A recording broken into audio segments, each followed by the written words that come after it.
Muy buenas y bienvenida a mi canal.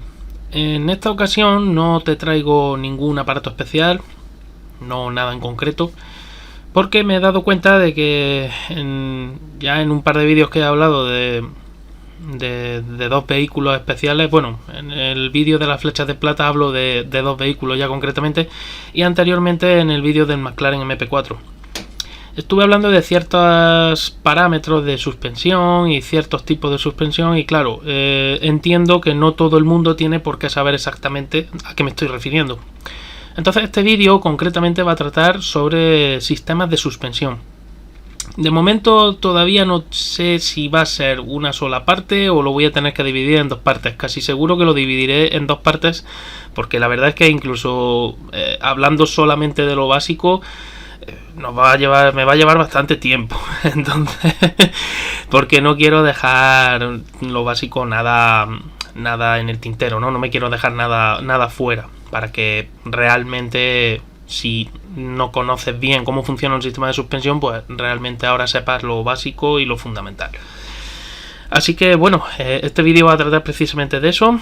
Vas a ver en este vídeo qué es un sistema de suspensión, cuáles son los elementos que lo conforman y sobre todo cómo funcionan, ¿no? Que es lo más interesante a nivel usuario o a nivel de aficionado a la mecánica y a la competición automovilística. Así que bueno, sin más preámbulos y sin más rodeos, dentro vídeo. Me gusta, siempre que trato temas fundamentales de ingeniería, empezar por lo más básico.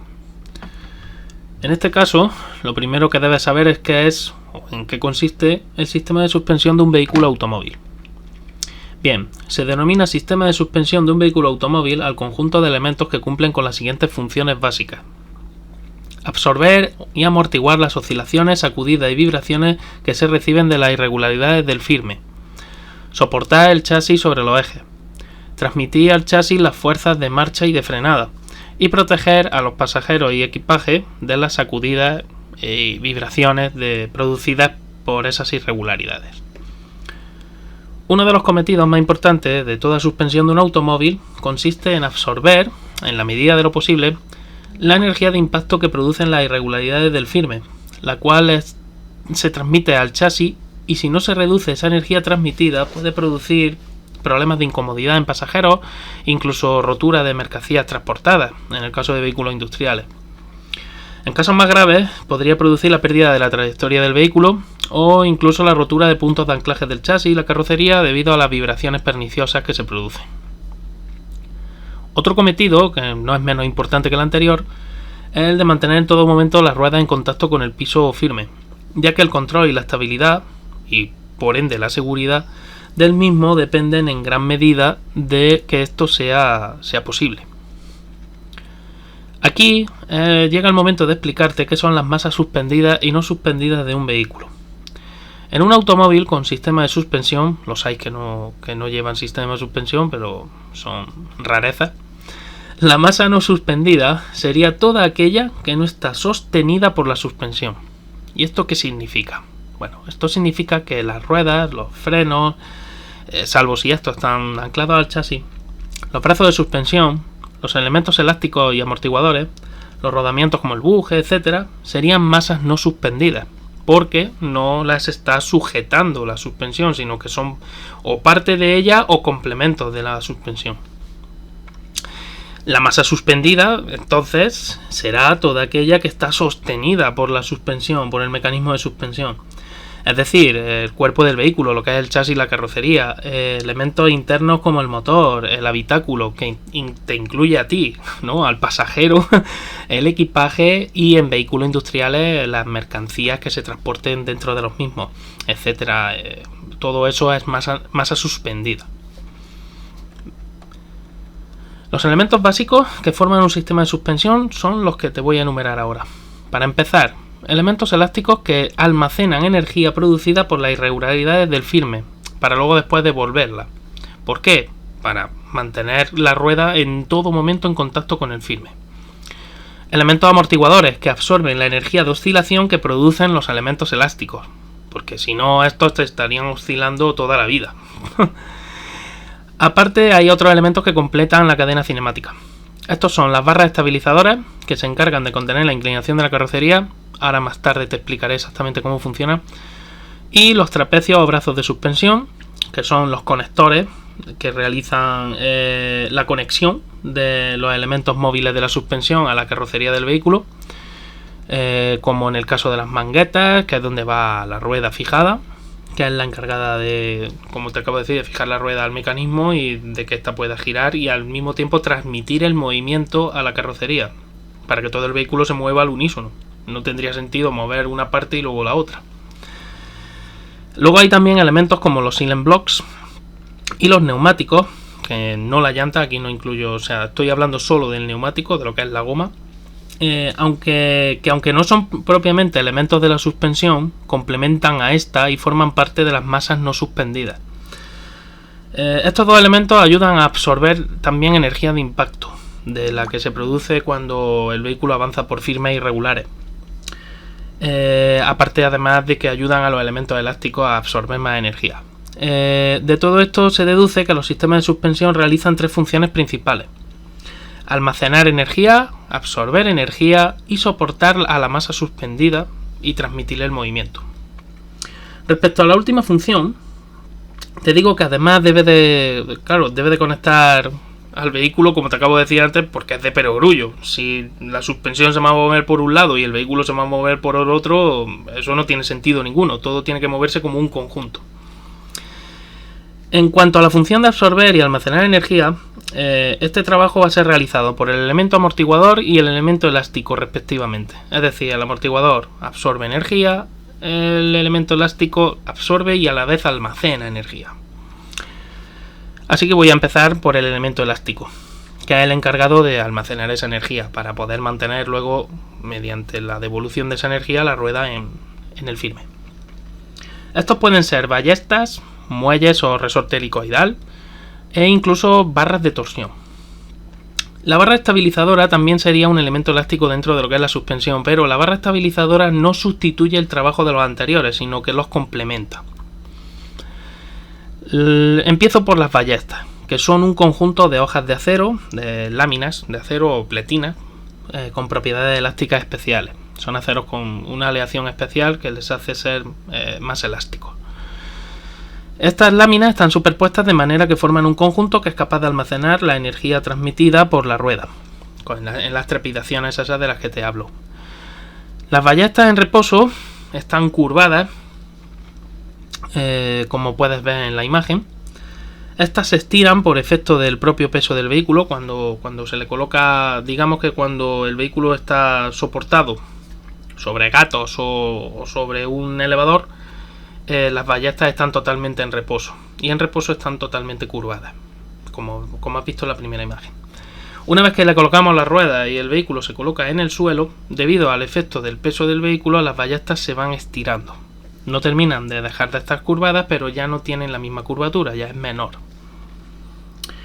Al final, cuando ya el vehículo está en movimiento, la ballesta almacena energía cada vez que la rueda se eleva por culpa de un bache o de una elevación que hay que atravesar. Las ballestas, ¿cómo trabajan? Pues una vez que han almacenado esa energía, cuando cesa la fuerza que ejerce la rueda hacia arriba, estas devuelven esa energía en forma de fuerza que aprieta la rueda contra el firme. El anclaje se realiza al chasis mediante dos puntos. Es decir, uno de ellos sería una articulación fija, es simplemente un bulón que se ancla al chasis de manera rígida. Y el otro se hace mediante una articulación llamada gemela, que no es más que dos bulones unidos por un conector rígido, la cual se le permite cierto movimiento. ¿Por qué? Porque cuando se estiran las láminas de acero, ocupan un espacio diferente que cuando están contraídas. Entonces se necesita dejar que esas láminas se expandan para que no se rompan o para que no produzcan un efecto amortiguador que sería no deseable. De todas maneras, las ballestas siempre producen cierto efecto parásito amortiguador, porque las láminas deslizan entre sí, se producen rozamientos y esos rozamientos hacen que el elemento elástico no almacene toda la energía que sería posible si estuvieran liberadas de ese rozamiento. Paso al siguiente tipo de elemento elástico, que es el muelle helicoidal, probablemente el elemento elástico más famoso y el más usado en vehículos automóviles de toda la historia. Se trata de un alambre de acero enrollado en forma de espiral, proceso además que se realiza en frío. Al realizarse en frío, el alambre se va arrollando en forma de hélice, propiamente dicha, en forma de espiral, y se van generando unas tensiones internas dentro de ese alambre de acero. Producto de la deformación permanente que se produce por esa fuerza que se ejerce, es cómo se consigue la elasticidad de este material y la forma del muelle, claro. Estos alambres, ya te digo que consiguen las propiedades elásticas que tienen, las consiguen primero dentro de un orden, ¿no? por la calidad del acero, pero también por esa forma de enrollarlos en frío, que hacen que tengan tensiones internas y por lo tanto ejerzan cierta resistencia a ser comprimidos. ¿De qué depende además esa resistencia? Que es la que marcará la cantidad de energía que pueden almacenar. Pues dependerá de la cantidad de espiras que tenga el muelle. Cuanto mayor longitud tenga, también además aquí añado que cuanta mayor longitud tenga el muelle, mayor recorrido también podrá hacer y por lo tanto nuestra suspensión mayor recorrido tendrá. Depende, como acabo de decir, de la cantidad de espiras, de la separación entre las mismas. Esto influye en la inclinación de esas espiras, es decir, el ángulo que forman con respecto a la horizontal. Del diámetro de las mismas. No es lo mismo un muelle estrechito que un muelle mucho más ancho. El muelle más ancho es capaz de almacenar mucha más energía. Hay más acero. Y por supuesto de la calidad del acero empleado. Un acero de alta aleación tendrá unas propiedades elásticas mucho más importantes que un acero de baja aleación. En la Fórmula 1 te digo que se han usado también este tipo de muelles helicoidales durante muchísimos años, pero que debido a las necesidades aerodinámicas de la última era, de esta última era híbrida y anterior a la era híbrida ya también se hacía, ya no se usan los muelles helicoidales porque ocupaban un espacio y tienen una inercia debido a su peso que los ingenieros pues decidieron quitarlo y sustituirlo por unos muelles. Realmente siguen siendo muelles, pero están formados por un elemento que se llama arandela Belleville. La arandela Belleville, que te la estoy enseñando aquí en esta imagen, ocupa mucho menos espacio, son más ligeras y además ayuda a reducir inercia del mecanismo precisamente por ese menor peso. Aunque se las coloque en una zona un poco más alta y la transmisión del movimiento haya que hacerla en su sentido longitudinal, no tienen el problema de los muelles, del peso y del espacio ocupado. Otra ventaja que tiene el uso de arandelas Belleville es que no es algo fijo. Me refiero a que se puede abrir el cuerpo del muelle y quitar o poner arandelas en función de lo que se necesite, de si se necesita absorber más energía o se necesita menos. Ejemplo, pues en Mónaco, por ejemplo, se deberían de usar bastante más arandelas para poder absorber más energía, porque en Mónaco hace falta subirse por los pianos. Sin embargo, hay otros circuitos en los que no hace falta hacer eso y circuitos con un firme mucho más regular, pues puedo eliminar arandelas, que además estaré reduciendo inercia porque estoy reduciendo el peso. Así que en ese sentido en Fórmula 1 todos son ventajas. Bien, paso a explicarte ahora la barra de torsión, que es también un elemento elástico utilizado sobre todo desde hace varias décadas hacia acá, porque cuando hay falta de espacio en vehículos pequeños o incluso en competición, pues se necesita utilizar algo que no ocupe tanto espacio como puede ser un sistema de ballestas, sobre todo, y también a veces en los muelles. Y también se necesita reducir peso, porque este sistema también lo reduce. Bien, pero te preguntarás ¿qué es una barra de torsión? Bueno, pues una barra de torsión es una barra de acero, normalmente de sección circular, que tiene buenas propiedades elásticas, la cual almacena energía mediante la deformación que se ejerce por la aplicación de un momento torsor. En la imagen te enseño lo que es un momento torsor, pero seguramente tú lo habrás aplicado muchas veces cuando, por ejemplo, has estrujado un trapo que estaba húmedo y lo has retorcido. Cuando tú retuerces ese trapo, lo que estás ejerciendo es un momento torsor o un par de fuerzas de torsión. La barra de acero va anclada de manera rígida al chasis y el otro extremo va anclado a una palanca, la cual se une al eje de giro de la rueda de manera solidaria, es decir, va a copiar el movimiento de la rueda. Se puede unir al eje de giro de la rueda mediante una chapa, mediante una palanca, mediante el sistema que se elija, pero que sea rígido y solidario el movimiento a los vaivenes de la rueda.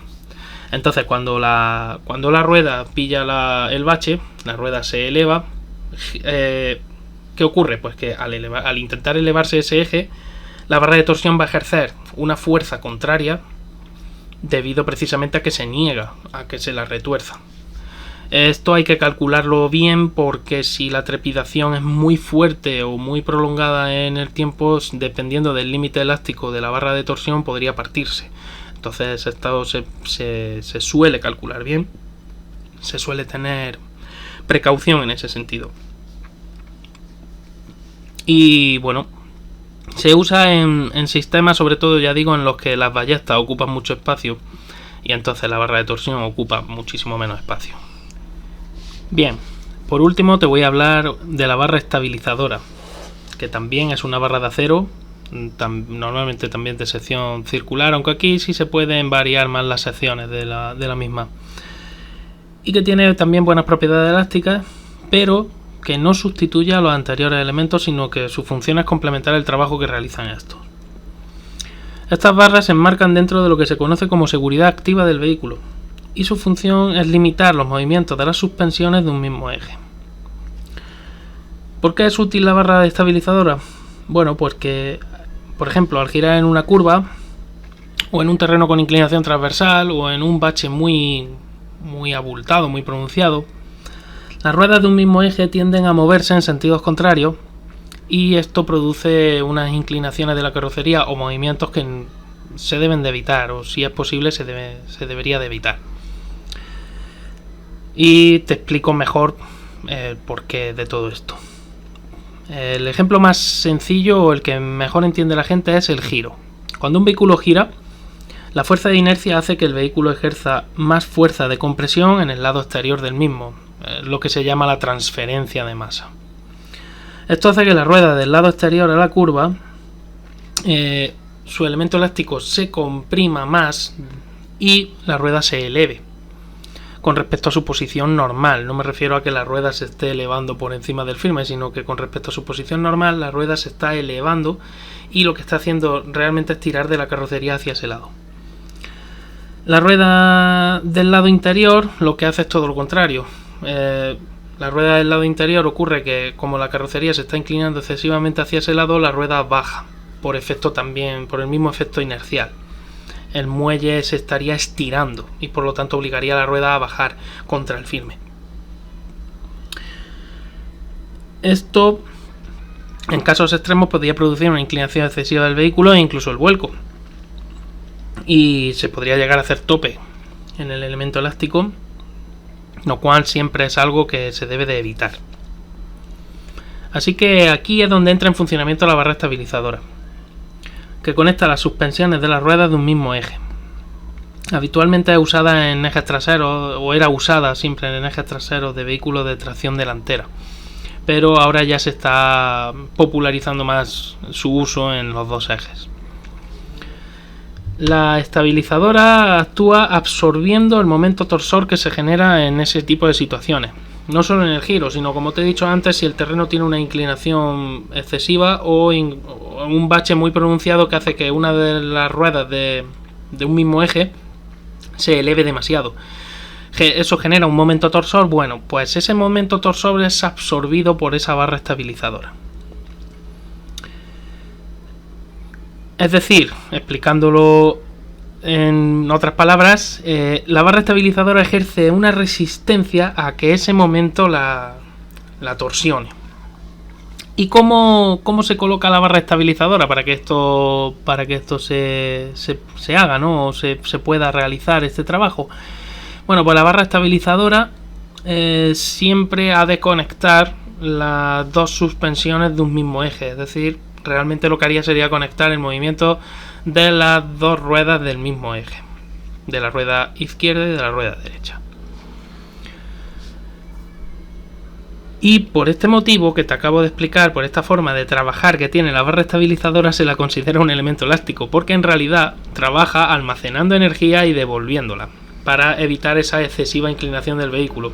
Lo que pasa es que la barra estabilizadora se coloca en posición transversal y trabaja al unísono con las dos suspensiones, para, repito, evitar esa inclinación excesiva de la carrocería y esa transmisión de energía que se realiza de una rueda hacia la otra, que podía producir movimientos no deseados del chasis y de la carrocería. Así que te quede claro que la barra estabilizadora es un elemento elástico, que la barra estabilizadora forma parte de la suspensión, pero que no trabaja igual que como trabaja un muelle, o como trabaja una barra de torsión, o como trabajaría una ballesta. La barra estabilizadora complementa el trabajo de los anteriores, pero no lo puede sustituir, puesto que su colocación es transversal y une las dos ruedas de un mismo eje. En fin, espero que te haya quedado claro cómo funciona la barra estabilizadora en concreto, pero también cómo funcionan los elementos elásticos de una suspensión, cómo trabajan y qué son exactamente. Al final he decidido que sí, que voy a hacer al menos 2 partes, porque si no el vídeo iba a ser muy denso, y te conmino pues a que visites cuando publique la segunda parte para que veas qué es y cómo funcionan los elementos amortiguadores, porque sin esos elementos amortiguadores los elementos elásticos oscilarían durante demasiado tiempo y producirían más efecto pernicioso que beneficioso del que produce. En fin, que gracias por visitarme, que no olvides darle un buen like al vídeo si te ha gustado, que te suscribas al canal si no lo estás ya, y que le des a la campanita pues para estar al tanto de las novedades en el mismo. Que muchísimas gracias y que nos vemos en el próximo vídeo. Chao.